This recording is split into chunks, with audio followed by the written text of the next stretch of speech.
Улаанбаатар хотын за тэр тусмаа саяхан надад ер нь бол би нэг шууруу эрийгээ бодож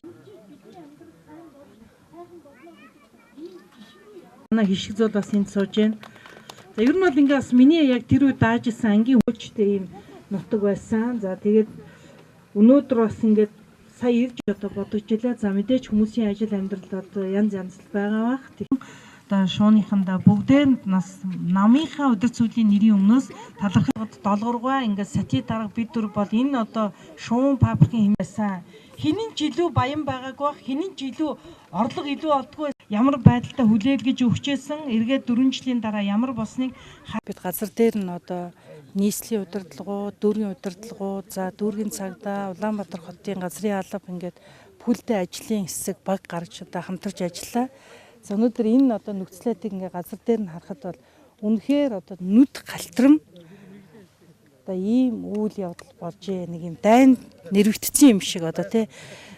Өнөөдөр Улаанбаатар хотоос хамгийн ойрхон зайд амьдарж байгаа ард иргэдийн маань газрын одоо амьдралын орчны баталгаа бол ерөөсө байхгүй болчихжээ гэдгийг яг эндээс харж болж байна.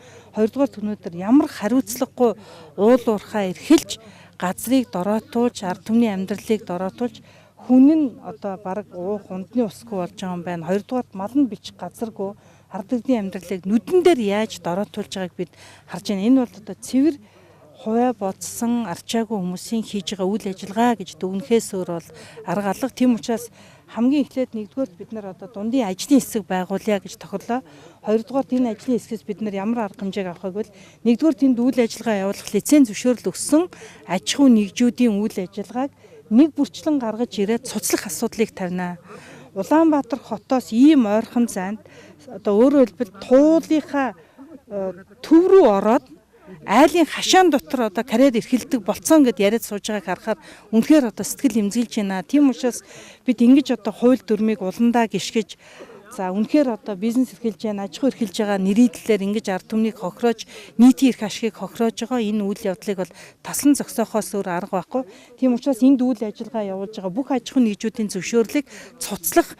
За нөгөө талаас энэ аж ахуй нэгжүүдээс бид нар юу шаардах вэ гэвэл одоо байгаль орчны нөхөн сэргээлтийг хийж газрыг бүрэн бүтэн болгож өгөө гэдэг шаардлагыг тавина.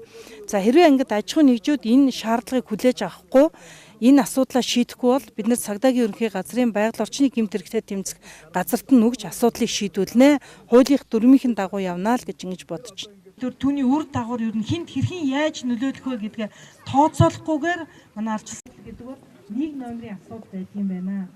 За эдийн засгийн тодорхой хэмжээгээр хумигдж байна. Энэ бүхнийг харахад улс орны эдийн засаг үр зээл нь бусаар хууль бусаар зарцуулсан бол хуулийн хүрээнд хариуцлага хүлээх ёстой гэдэг ийм хүлээлт авна. Энэ хүн буруу юм хийсэн юм байна. Тийм учраас энийг одоо ялаж сайдаас бүрдийн гишүүн байсан тэр бол авах хамаагүй. Өнөөдөр хин орж насаас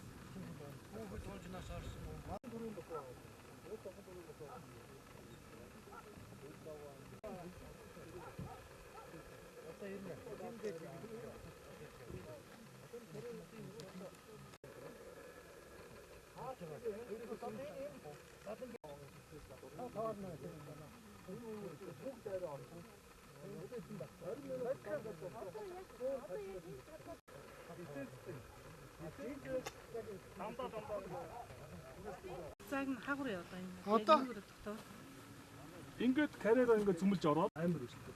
Цэдэр яасан. Уулууд дээр ороод бидний бүтэц нэг аль бүгд яасан. Цаанааштай нөгөө асуудал ингээд шийдвэрсээ хацдаг тэгээд явуулчихлаа. Тийм тэрийгээ гаргаа. Одоо сая ярьж штэ. Энэ одоо яг айлуудын дунд ухаж байгаа энэ